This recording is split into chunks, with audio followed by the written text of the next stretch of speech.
12% 증가했습니다. 이에 따라 감염 재생산 지수도 같은 기간 0.88에서 0.99로 높아졌습니다.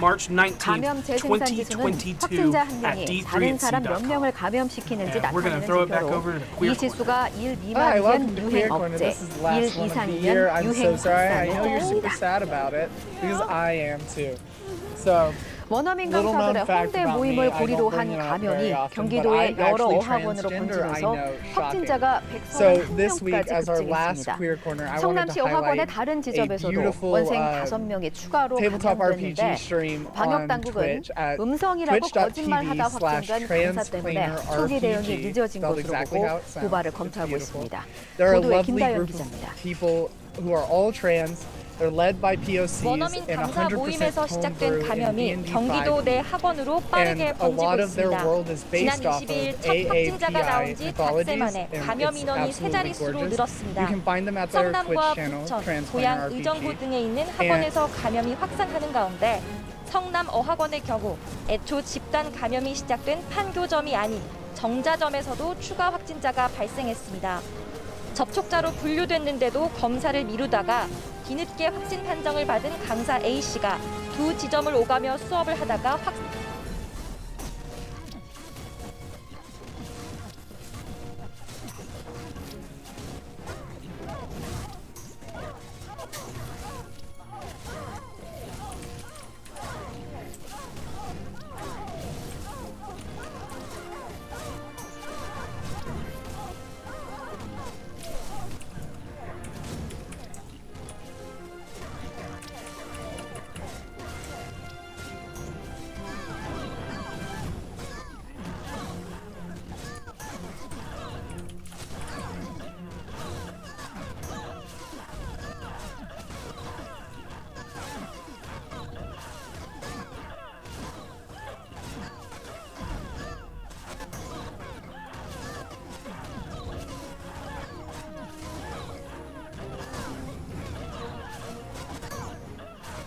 감염 고리가 된 원어민 강사 모임에 6명이 참석한 것으로 보고 이들이 사적 모임 제한 조치를 위반했는지 살펴보고 있습니다.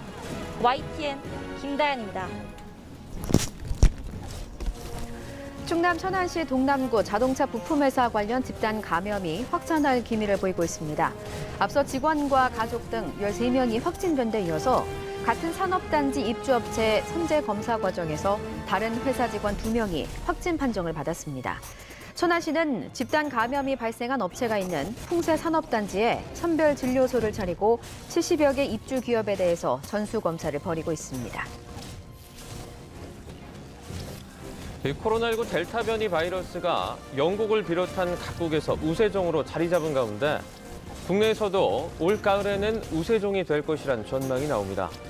이런 가운데 델타 변이가 기승을 부리는 국가 등에서 입국하는 확진자가 늘고 있어 불안감을 더하고 있습니다. 이동우 기자입니다.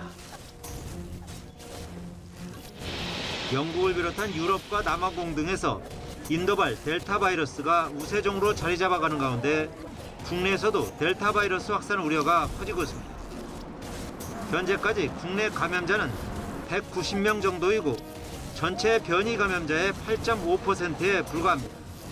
하지만 감염력이 기존 바이러스의 2.7배, 영국발 알파 변이의 1.6배 정도로 가공할 만한 전파력에 따라 우세종이 되는 것은 시간 문제에 불과하다는 전망입니다.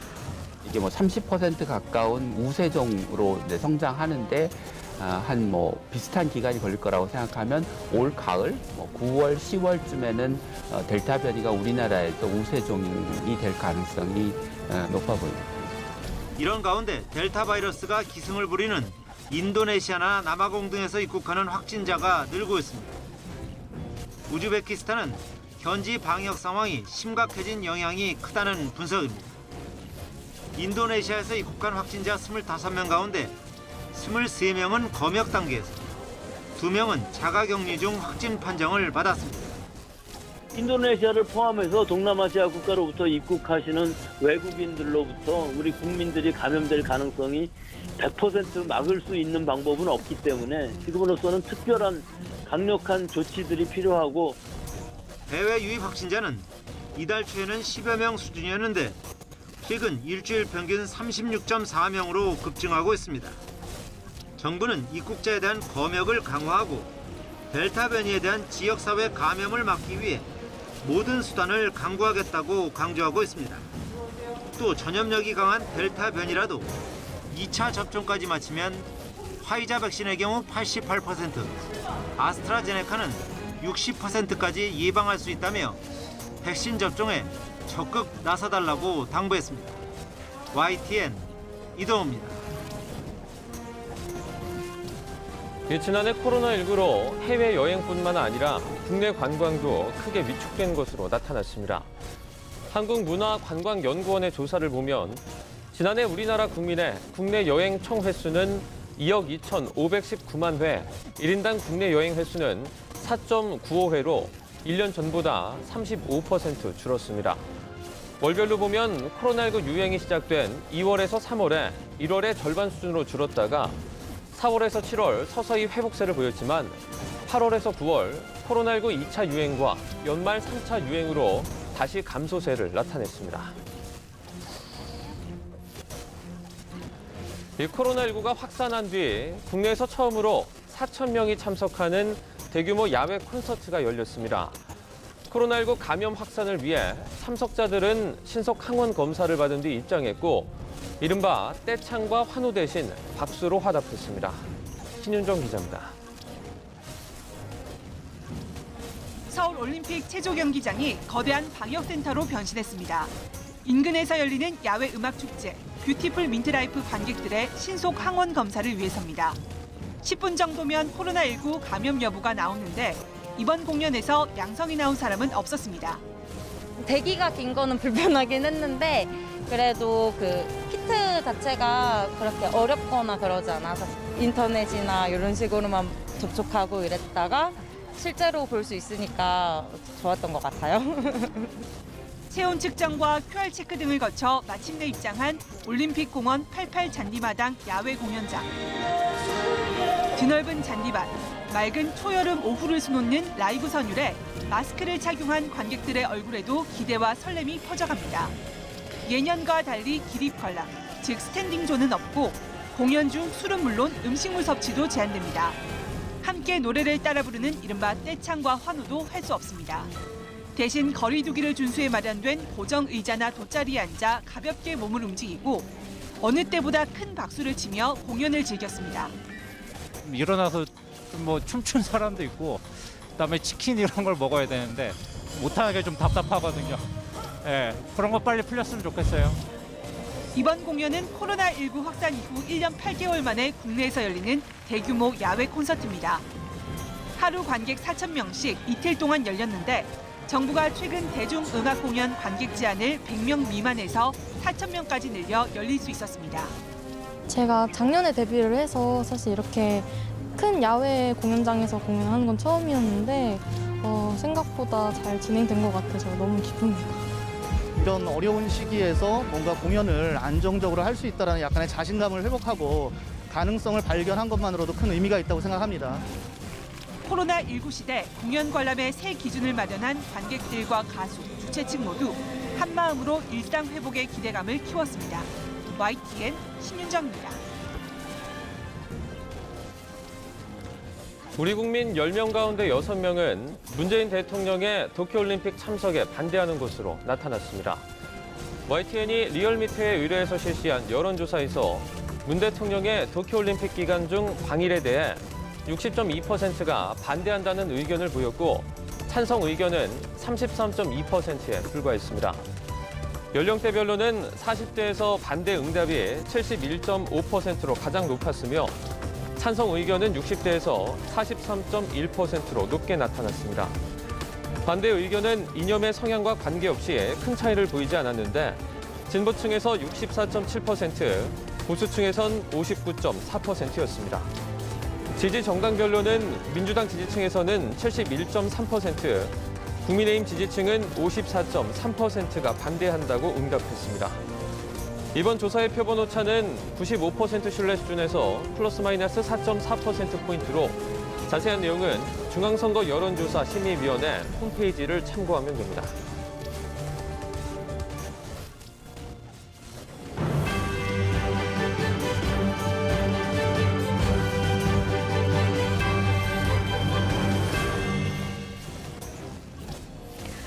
더불어민주당의 예비후보 등록을 시작으로 오늘부터 본격적인 대선 경선에 들어갑니다. 민주당 예비후보 등록은 오늘부터 모레까지 사흘 동안 진행됩니다. 이어 다음 달 9일부터 여론조사와 당원조사를 50대 50의 비율로 하는 예비경선을 진행하고 예비후보자 가운데 상위 6인에게만 본경선 기회를 부여하는 컷오프 결과를 다음 달 11일 발표합니다. 이재명 경기지사가 다음 달 1일 대권 도전을 공식 선언합니다. 이 지사 측 민주당 박홍근 의원은 모레 이 지사가 예비후보 등록을 하고 다음 달 1일 영상으로 출마 선언을 할 예정이라고 밝혔습니다. 민주당 대권주자인 정세균 전 국무총리와 이광재 의원이 오늘 중요 발표를 할 예정이라고 양측이 밝혔습니다. 정책 공조 등을 통해 반 이재명 공동전선을 펴온 두 사람이 경선 레이스 개시에 맞춰 본격적인 단일화 추진을 선언할지 주목됩니다. 더불어민주당과 정부가 아직 재난지원금 지급 방식을 두고 최종 결론을 내지 못한 가운데 민주당 대선 주자들은 보편이나 선별이냐를 두고 설전을 이어갔습니다. 여권 지지율 선두인 이재명 경기지사의 전국민 지원 주장을 비판하는 후보들이 다수인데 자신을 부각시키기 위한 전략으로 보는 분석이 많습니다. 김지용 기자의 보도입니다. 더불어민주당 대선 주자들 사이에서 치열하게 진행됐던 경선 일정 공방이 마무리되자 이번에는 재난지원금 문제가 뜨거운 감자로 떠올랐습니다. 이재명 경기지사와 정세균 전 국무총리는 지급 방식을 놓고 SNS를 통해 설전을 이어갔습니다. 먼저 정 전 총리가 전국민 재난지원금은 대중영합주의라고 꼬집자 이재명 지사는 민주당의 정강정책과 부합한다고 맞섰습니다. 정 전 총리도 물러서지 않고 그러면 그동안 당정청이 추진해온 피해계층 재난지원금은 잘못된 것이었냐며 무리한 억지를 펴지 말자고 되받아쳤습니다. 다른 민주당 후보들도 재난지원금 논쟁에 뛰어들었습니다. 추미애 전 법무부 장관은 전국민 지원이 소비 진작 정책이라며 옹호했지만 김두관 의원은 아예 전국민 지원과 맥을 같이 하는 이 지사의 기본소득이 불평등 해소 방안이 아니라고 꼬집었습니다. 박용진 의원은 세금 많이 걷어 나눠주는 방식을 낡았다고 비판하며 한 발 더 나아가 감세 정책을 들고 나왔습니다. 저는 오늘 일자리 창출을 위한 법인세 감세, 일하는 사람들을 위한 소득세 감세를 통해 기업 활력과 내수시장 확대를 동시에 추구하겠다는 약속을 드립니다. 이런 가운데 상대적으로 지지율 약세인 최문순 강원지사와 양승조 충남지사는 야권으로 분류되는 윤석열, 최재형 때리기에 집중하며 당내 지지층 확보에 주력하기도 했습니다. 두 사람이 출마해서는 안 된다는 점을 강조하고자 합니다. 두 사람의 출마는 대한민국의 검찰권, 감사권이 정치 권력의 수단이 되는 것을 의미합니다. 그렇게 발탁해준 대통령이 계신 정당, 소속한 정당에 대해서 반대되는 편에서 어떤 정책을 한다는 것은 저는 정치를 떠나서 정말 우리 사회에 인간 사회에서 기본적인 도리를 망각한 행위라고 생각합니다. 이처럼 대선 주자들이 앞다퉈 목소리를 내는 것은 당내 경선 후보 등록을 앞두고 이슈를 선점하기 위한 포석으로 해석됩니다. 특히 여야 지지율 1위 주자들과 맞서는 모양새를 만든다면 자신의 선명성을 높이고 존재감을 부각시키는 효과도 얻을 수 있기 때문입니다. 결국 각 주자들의 지지율 확보 전쟁이 사실상 본격화된 만큼 당정청이 최종 결론을 내리기 전까지 재난지원금을 둘러싼 논쟁은 더욱 달아오를 전망입니다. YTN 김주영입니다. 범야권 대선 주자로 거론되고 있는 최재형 감사원장이 오늘 사의를 표명합니다. 당장 대권 도전이나 정치 참여를 선언하지는 않겠지만 사실상 레이스에 합류하는 모양새입니다.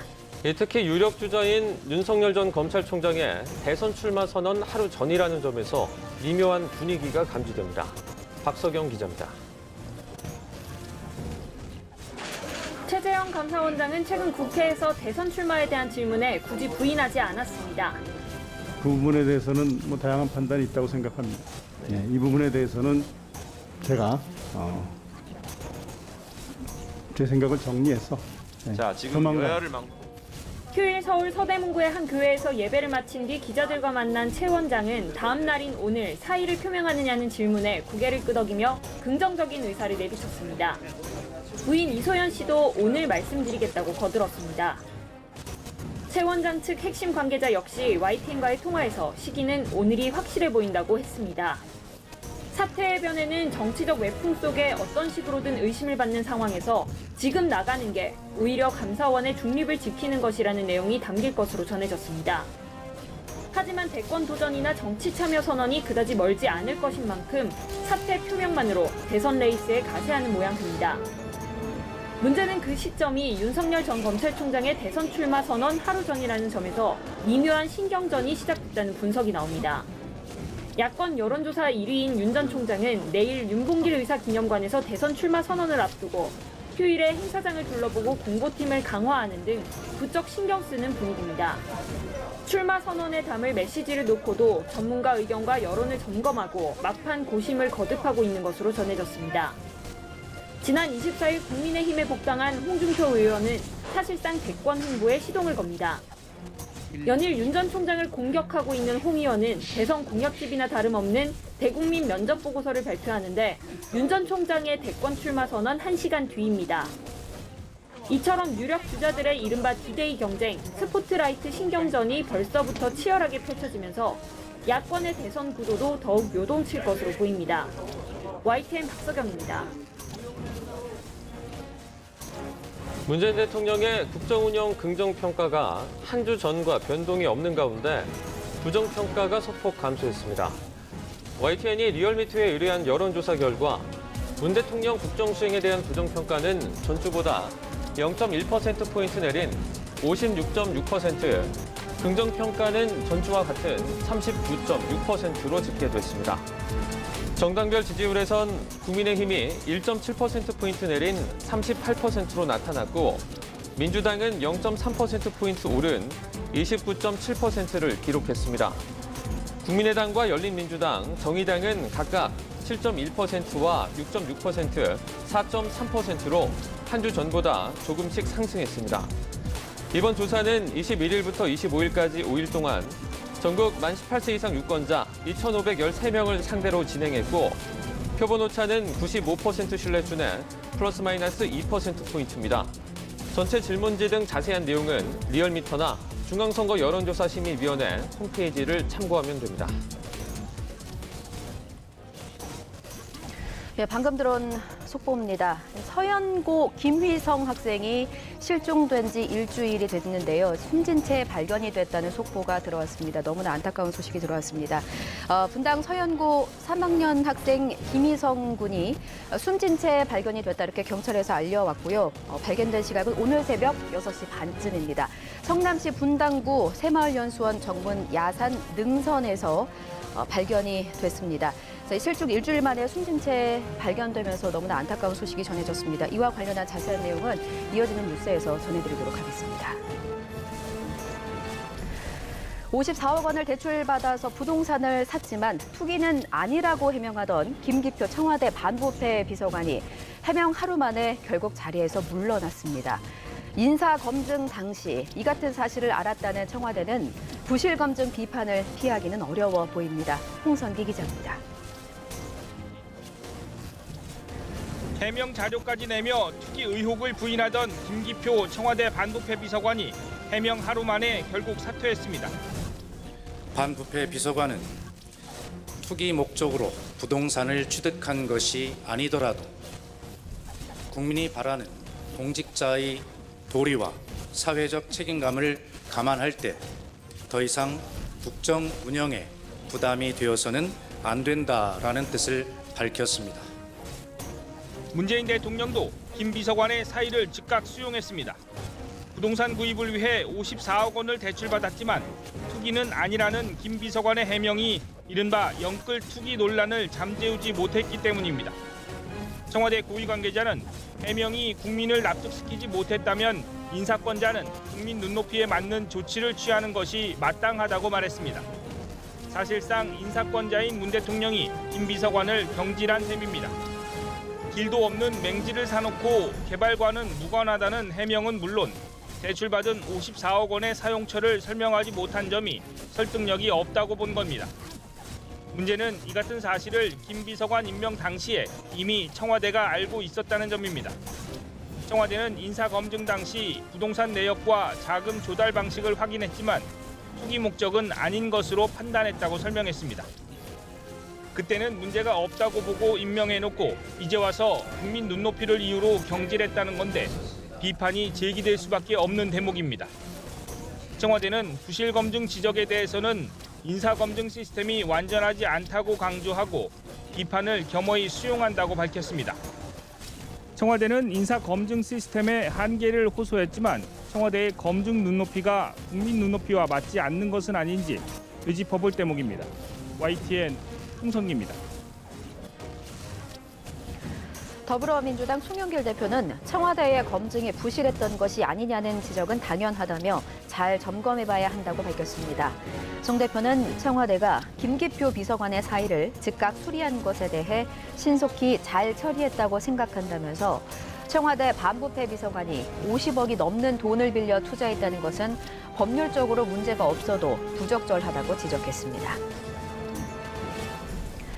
국민의힘은 김기표 청와대 반부패 비서관 자진 사퇴는 당연한 결정이라며 가장 큰 책임이 있는 청와대가 꼬리 자르기로 끝낼 생각을 해선 안 된다고 비판했습니다. 국민의힘 황보승희 수석 대변인은 김 전 비서관이 임명됐던 지난 3월은 LH 사태로 국민 분노가 거셌는데 청와대가 인사검증 과정에서 의혹을 발견하지 못했다면 무능이고 알고도 임명을 강행했다면 국민 기만이라고 주장했습니다. 국민권익위원회가 오늘 국민의힘 소속 국회의원 102명의 부동산 거래 전수조사 계획을 발표합니다. 조사 범위는 의원 본인과 배우자, 직계 좀비 속의 7년 이내의 부동산 거래 내역으로 내일부터 조사를 시작할 것으로 예상됩니다. 전현희 국민권익위원장과 안성욱 부위원장은 이번에도 직무 회피 조치를 할 예정이어서 김태응 상임위원이 조사 단장으로 전체 작업을 지휘할 것으로 보입니다.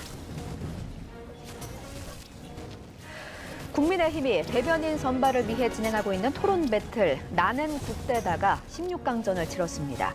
당직자 출신 인사나 전직 아나운서, 고교 3학년생까지 다양한 인사들이 치열한 경쟁을 펼친 끝에 8명의 승자가 선발됐습니다.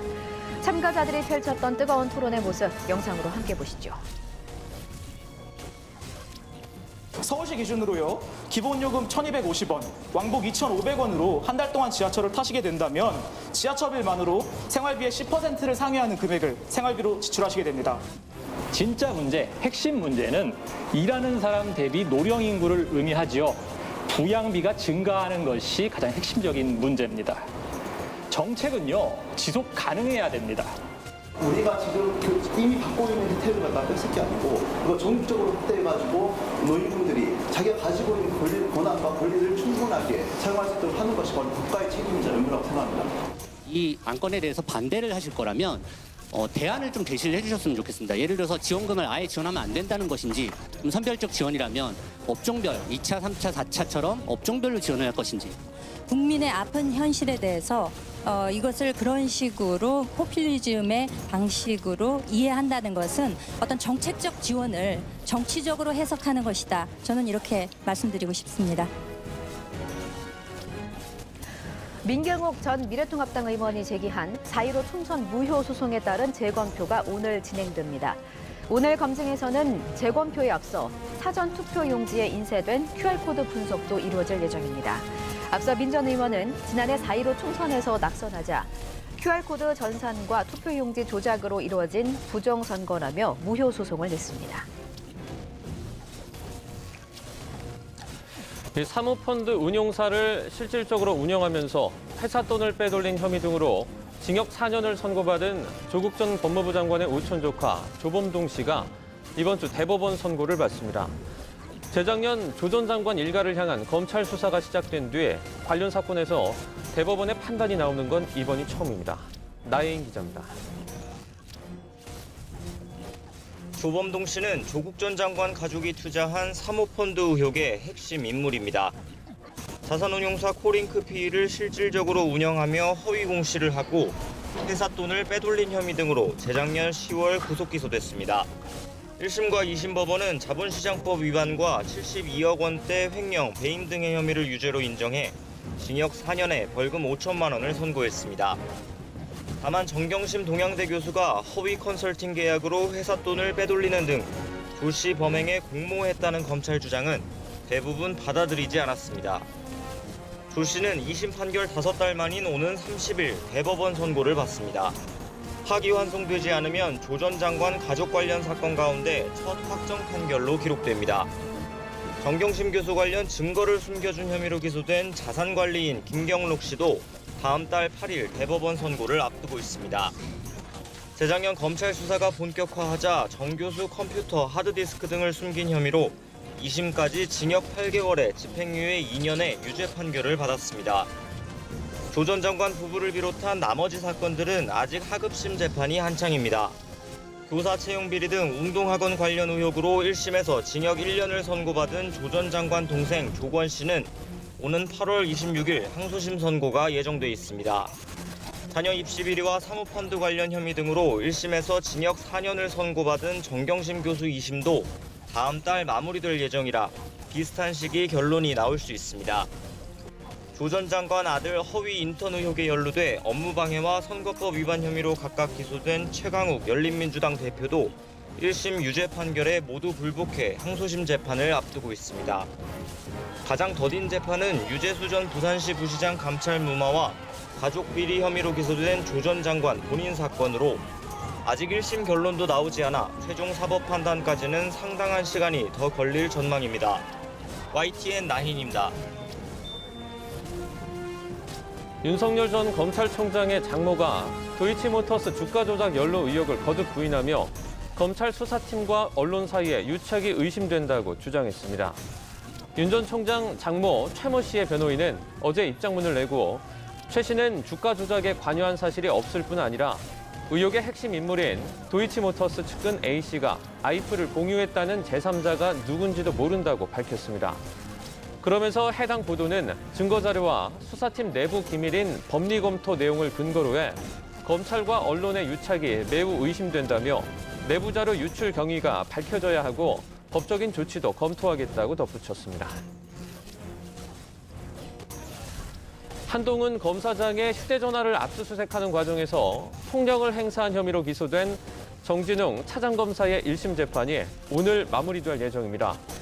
정 차장검사는 지난해 7월 이동재 전 채널A 기자의 강요미수 사건과 관련해 한 검사장의 휴대전화를 압수수색하는 과정에서 한 검사장을 폭행해 전치 3주의 상해를 입게 한 혐의로 재판에 넘겨졌습니다. 성추행 피해를 신고한 뒤 숨진 공군 이모 중사의 유족이 이번 사건 수사와 관련해 처음으로 기자회견을 엽니다. 유족 측에 따르면 이 중사의 부친은 오늘 오전 10시 반 경기 성남 국군수도병원에서 기자회견을 열 예정입니다. 기자회견에서는 국방부 조사본부와 국방부 검찰단의 수사, 국방부 감사관실의 감사 진행 상황 등에 대한 입장이 나올 것으로 보입니다. 현재 진행되고 있는 군수사와 감사 등에 대해서 유족이 직접 공개적으로 입장을 밝히는 건 이번이 처음입니다. 업무 시간에 불륜 행각이 공개되며 사임한 맷 행콕 영국 보건장관의 후임에 사지드 자비드 전 재무장관이 임명됐습니다. 자비드 신임 장관은 코로나19 방역은 물론이고 정부의 신뢰도 회복해야 하는 무거운 짐을 떠안게 됐습니다. 박상남 기자입니다. 행콕 장관의 일탈에 가장 분노한 이들은 코로나19 희생자 가족들입니다. 한 집에 살지 않으면 부모조차도 안아볼 수 없었던 시기에 업무 시간에 불륜행각을 벌이며 버젓이 코로나19 방역 규정을 어긴 것으로 드러났기 때문입니다. We've done what we've been asked to do. So to find out that it doesn't apply, this rule of keeping your distance and not interacting with other households to people in charge, it's so disappointing. And it's so worrying as well because all moral authority has gone. 이번 사태와 관련해 야당인 노동당 대표는 보리스 존슨 총리가 행콕 장관을 직접 해임했어야 했다며 맹비난했습니다. Well, Matt Hancock was right to resign because he broke the rules. He had to go. But the Prime Minister should have sacked him. Yet again, Boris Johnson was too slow, too weak and didn't show the leadership that was needed. 부임 보건장관은 코로나19 방역 업무 수행과 함께 이번 사태로 땅에 떨어진 정부의 신뢰도 속히 회복해야 하는 어려운 과제를 안게 됐습니다. We are still in a pandemic, and I want to see that come to an end as soon as possible. And that will be my most immediate priority, to see that we can return to normal as soon and as quickly as possible. 영국의 코로나19 신규 확진자가 2만 명에 육박하며 지난 2월 초 이후 최다를 기록하고 있는 상황이어서 자비드 신임 장관의 리더십에 더욱 큰 관심이 쏠릴 전망입니다. YTN 박상남입니다.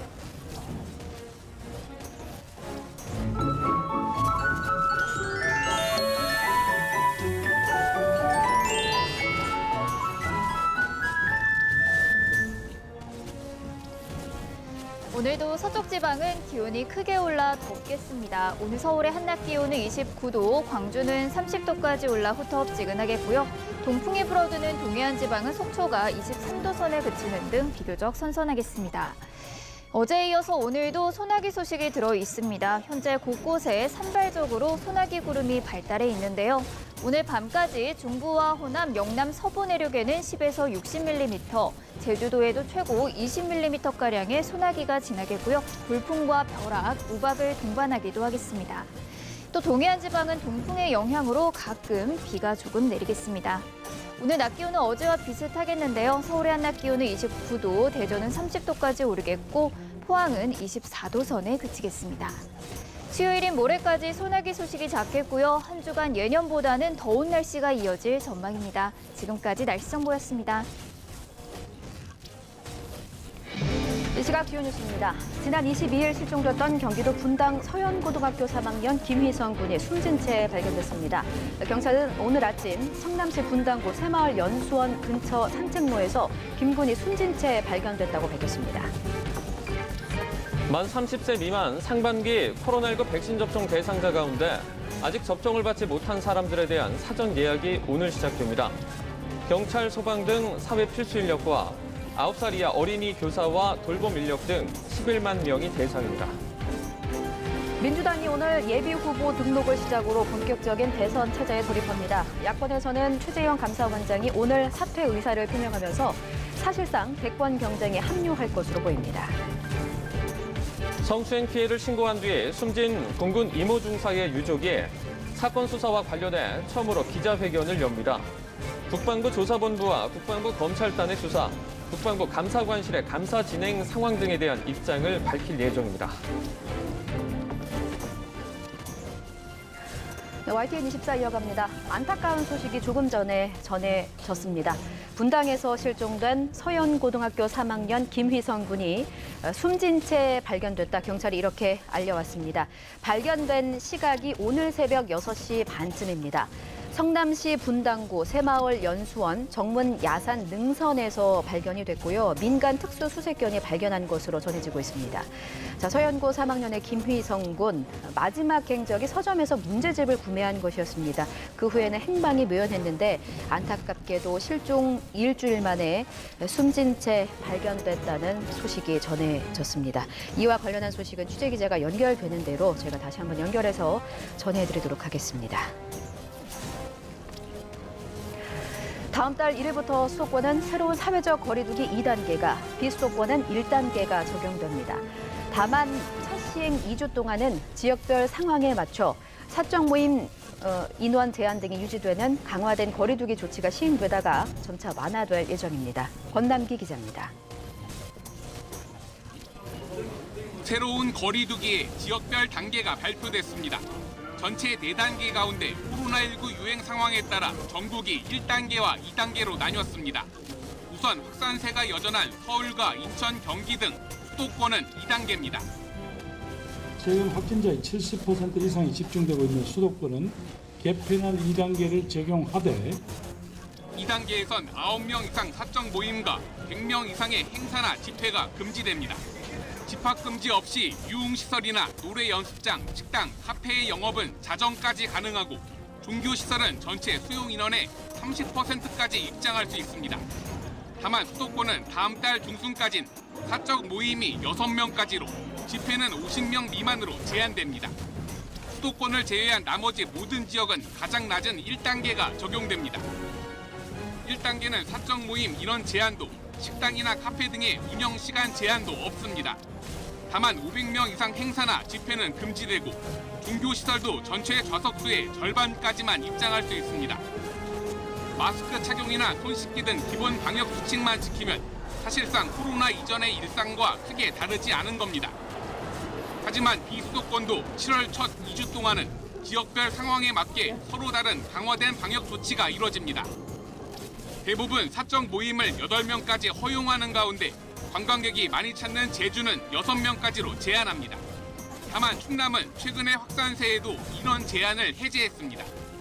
대구와 광주는 클럽 등에서 확진자가 나올 경우 집합 금지나 영업 정지 등 강도 높은 조처를 내리고 대전과 강원, 제주는 종교시설에서의 소모임과 식사, 합숙을 금지합니다. 사적 모임 제한이 완화되며 모임이 급증할 가능성이 있어 주의가 필요합니다. 가급적 7월은 자주 만나지 않던 지인과의 대규모 모임은 자제해 주시기 바랍니다. 이번에 확정된 지역별 새 거리두기 단계는 다음 달 1일부터 적용됩니다. YTN 권남기입니다. 전해드린 것처럼 비수도권 지역은 1단계로 낮아지면서 사적 모임 제한이 아예 해제되는 곳도 있습니다. 일상 회복에 가까워진 시민들은 환영하면서도 우려를 함께 나타냈습니다. 김민성 기자입니다. 서울과 경기, 인천 등 수도권을 제외한 비수도권은 모두 거리두기 1단계로 전환됩니다. 충남은 사적 모임 제한이 아예 해제되고 제주만 관광객이 몰리는 특성을 고려해 6명, 나머지 비수도권 지역 대다수는 8명까지로 늘어납니다. 각 지자체 판단에 따라 조금씩 탄력적이긴 하지만 비교적 헐거워지는 건 분명합니다. 시민들은 무엇보다 사적 모임 인원 제한 완화를 놓고 기대와 우려가 뚜렷했습니다. 4인이 모인다고 6인이 모인다고 이렇게 좀 예방이 되고 그런 건 아닌 것 같아서 지금 완화된다고 하는 게 저는 긍정적으로 생각을 합니다. 풀리고 나면 또 다시 감염자가 또 증가하는 것 같고 그래가지고 이게 선순환이 되는 게 아니라 악순환이 되는 것 같아갖고. 거리두기 1단계 지역의 다중이용시설은 1m씩만 거리를 두면 운영시간 제한은 물론 집합금지 규정도 사라집니다. 다만 유흥시설의 경우는 지자체마다 사적 모임 인원 제한 등 규제를 유지하기도 해서 정확한 확인이 필요합니다. 일단 자영업자들은 길었던 운영난을 해소하는 계기가 될 것으로 기대했습니다. 집합 인원 제한 같은 게 좀 완화가 되면서 저희 쪽 입장에서는 아무래도 많이 기대가 되고 있어요. 네. 수도권 거주자라도 비수도권에 방문했을 때는 현지 거리두기 규정을 따르면 됩니다. 비수도권 주요 관광지의 표정은 조금이나마 밝아졌습니다. 너무나 이제 좀 심각하게 많이 줄었었기 때문에 많이 풀리면 좋겠죠. 기대는 다 같은 말 하는 것 같아요. 모든 상인들은. 개인의 자율과 책임, 시민들은 이번 개편안의 취지를 이렇게 이해하고 있었습니다. YTN 김민성입니다. 어제 0시부터 밤 9시까지 전국에서 양성 판정을 받은 신규 확진자는 모두 462명으로 집계됐습니다. 이런 추세로 볼 때 오늘 0시 기준으로 발표될 신규 확진자 수는 이보다 더 늘어서 500명대가 될 것으로 보입니다. 확진자가 나온 지역을 보면 수도권이 373명으로 80.7%, 비수도권이 89명으로 19.3%를 차지했습니다. 충남 천안에 있는 한 자동차 부품업체에서 집단 감염이 발생해 주변 공장 직원까지 확산했습니다. 강원도 춘천에서는 대형마트 관련 집단 감염이 나흘째 이어지고 있습니다. 이윤재 기자의 보도입니다. 충남 천안에 있는 한 자동차 부품 회사입니다. 이 회사에서 처음 확진자가 나온 건 지난 24일. 이후 접촉자 검사를 한 결과 직원 6명과 가족 5명이 코로나19 양성 판정을 받았습니다. 천안시는 급하게 공단에 선별진료소를 차렸습니다. 산업단지에서 일하는 노동자 전수검사에 나섰고 다른 회사에 바이러스가 퍼진 사실이 확인됐습니다. 부산에서는 수산업 관련 노동자 감염이 이어졌습니다. 부산시는 연근의 어선 선원은 조업에 나서기 전 모두 검사를 받도록 해 확진자를 찾고 있습니다. 수산업 관련 확진자 누계는 근로자 43명입니다. 가족 접촉자가 1명이 있습니다. 확진된 근로자 43명이 소속된 사업장은 총 10개 업체입니다. 춘천 대형마트 관련 집단 감염은 나흘째 이어져 확진자가 20명에 육박할 만큼 늘었습니다. 춘천시는 거리 두기를 격상해 확산 차단에 나섰지만 확진자 급증에 역학조사마저 늦어지고 있습니다. 수도권 이외 지역에서도 집단 감염이 반복하는 가운데 방역수칙이 개편돼 바이러스가 다시 고개를 드는 건 아닌지 우려가 커지고 있습니다. YTN 이윤재입니다. 상반기 코로나19 백신 접종 대상자 가운데 아직 접종을 받지 못한 11만 명에 대한 사전 예약이 오늘 시작됩니다. 코로나19 예방접종 대응 추진단은 오늘 0시부터 30일 오후 6시까지 사흘 동안 미접종자에 대한 화이자 백신 사전 예약이 진행된다고 밝혔습니다. 사전 예약 대상자는 만 30세 미만, 경찰, 소방 등 사회 필수 인력과 의원급 의료기관과 약국 소속 보건의료인, 취약시설 입소 종사자, 9세 이하 어린이 교사와 돌봄 인력 가운데 앞서 예약하지 못했거나 명단이 누락된 11만 명입니다. 호주에서 최근 들어 델타 변이가 확산하자 시드니와 다윈 등 주요 도시들이 잇따라 봉쇄 조치에 나서고 있습니다. 호주 최대 도시 시드니에서는 현지 시각 27일부터 2주간의 봉쇄 조치에 들어갔습니다. 시드니 일대 주민들은 2주간 생필품 구매, 운동, 의료 또는 동정적 돌봄, 생업 또는 교육 등 4가지 필수 목적 이외의 외출이 원칙적으로 금지됩니다. 러시아의 코로나19 확진자 수가 급증하는 가운데 수도 모스크바의 하루 기준 사망자 수가 역대 최대치를 경신했습니다. 현지 시각 27일 AFP 통신에 따르면 모스크바의 지난 24시간 기준 코로나19 사망자 수는 역대 최대치인 144명을 기록했습니다. 러시아 전역에서 이날 신규 확진자 수는 2만 538명, 사망자 수는 599명으로 집계됐습니다.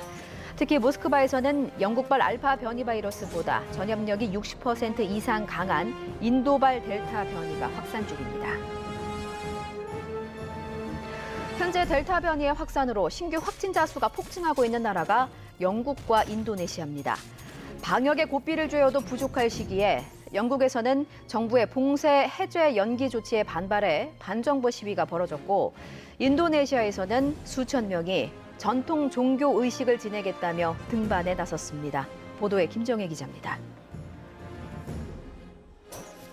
26일 현재 영국의 코로나19 하루 신규 확진자는 18,270명입니다. 지난 2월 초 이후 가장 많습니다. 1월 초 6만 8천 명을 찍은 뒤 지난달 초 1,000명대까지 떨어졌지만 알파를 누르고 지배종이 된 델타 변이의 영향으로 다시 급증하고 있습니다. 성인 80% 이상의 백신 접종으로 사망자 수 증가는 막았지만 젊은층 감염과 입원율이 늘어 당국의 고민이 깊습니다. The average number of people being admitted to hospital in England has increased by 50% week on week and by 61% in the northwest. 애초 지난 21일 해제하려던 방역 지침을 한 달 뒤로 연기한 것도 이 때문입니다. 그런데 이 와중에 런던 한복판에서 수천 명이 정부의 연기 조치에 항의하며 대규모 시위를 벌였습니다. 시위대는 구호를 외치며 시내 곳곳을 행진했는데 이 과정에서 3명이 체포되고 경찰 3명이 다쳤습니다. 연일 최다 신규 확진자 수를 경신 중인 인도네시아도 상황은 비슷합니다. 힌두교 신자 수천 명이 전통 종교 의식을 치르러 가축과 과일, 꽃을 들고 브로모 화산에 올랐습니다. 지방당국이 코로나 확산을 우려해 관광객들의 참여는 금지했지만 주민들까지 막지는 못한 것으로 알려졌습니다. 인도네시아는 지난달까지만 해도 하루 신규 확진자가 5,000명 안팎이었는데 21일 15,000명대에서 24일 2만 명대로 급증하며 연일 최고치를 경신하고 있습니다. 위중증 환자도 크게 늘어 가뜩이나 열악한 의료 체계가 붕괴 직전에 내몰렸습니다. Ini udah gawat ya kategorinya ya. Kenapa gawat? Karena kita lalai. Himbauan pemerintah itu sebenarnya udah jelas, tegas. Taati protokol kesehatan dan bla bla bla. 당국이 대책 마련에 나섰지만 정작 정부는 지난해 코로나 발생 이후 한결같이 봉쇄 불가론을 내세우고 있어 뾰족한 수는 없어 보입니다. YTN 김정혜입니다. 범야권 유력 대선 주자로 거론이 되는 최재형 감사원장이 오늘 사퇴 의사를 표명할 것으로 알려졌습니다. 최재형 감사원장은 어제 오전 서울 서대문구의 한 교회에서 예배를 마친 뒤 기자들과 만나 지금 언론에 드릴 말씀이 없다면서도 다음 날 사퇴를 발표하느냐는 질문엔 고개를 끄덕이며 긍정적인 의사 표시를 했습니다. 동행한 부인 이소연 씨 역시 오늘 관련 내용을 말하겠다고 밝혔습니다. 최 원장 측 핵심 관계자도 YTN과의 전화통화에서 사퇴 결심은 이미 섰고 오늘이 확실하다고 보지만 대권 도전이나 정치 참여는 더 고민할 것이라고 말했습니다. 이 대권 행보와 관련해 동선 하나하나 관심이 쏠리는 윤석열 전 검찰총장과 최재형 감사원장 그리고 김동연 전 경제부총리의 공통점은 모두 문재인 정부와 관련된 인사들이라는 겁니다. 아직은 반문 정서를 등에 업은 이른바 반사체에 머물러 있다는 지적이 많은데 대선 주자가 갖춰야 할 발광체인지는 피할 수 없는 검증 대상입니다. 이대건 기자입니다. 문재인 정부 4년 차에 진행된 국회 국정감사. 추미애 전 법무부 장관과 줄곧 대립했던 윤석열 전 검찰총장이 처음으로 정치적 행보를 예고했고 우리 사회와 국민들을 위해서 어떻게 봉사할지 그런 방법은 좀 천천히 퇴임하고 나서 한번 생각해 보겠습니다. 최재형 감사원장은 월세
안녕하세요. 청주일 사업장의 디실레이 제조팀을 책임지고 있는 김형태 팀장입니다.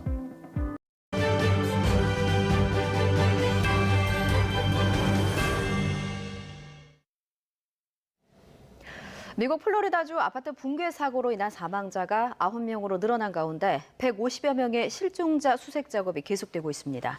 이 해당 아파트는 3년 전에 보수공사에 100억 원의 견적을 받을 정도로 하자가 심했던 것으로 나타났습니다. 국제부 조세영 기자와 함께 자세한 소식 살펴보겠습니다. 네, 어서 오십시오. 어서 오세요. 안녕하세요. 네, 지금 수색 현장 상황은 어떻습니까? 네, 이제 플로리다 현지 시각은 저녁 8시 가까이 됐는데요. 네. 나흘째 수색이 한창입니다. 수색견과 음파 탐지기, 드론까지 모든 장비가 동원되고 있습니다. 사고 현장인 서프사이드시의 찰스 버켓 시장은 하루 24시간 쉬지 않고 일하고 있다고 전했습니다. 나흘째 작업에서는 대형 크레인으로 큰 잔해들을 제거하는 데 주력했는데요. 소방당국의 브리핑 내용 들어보시겠습니다.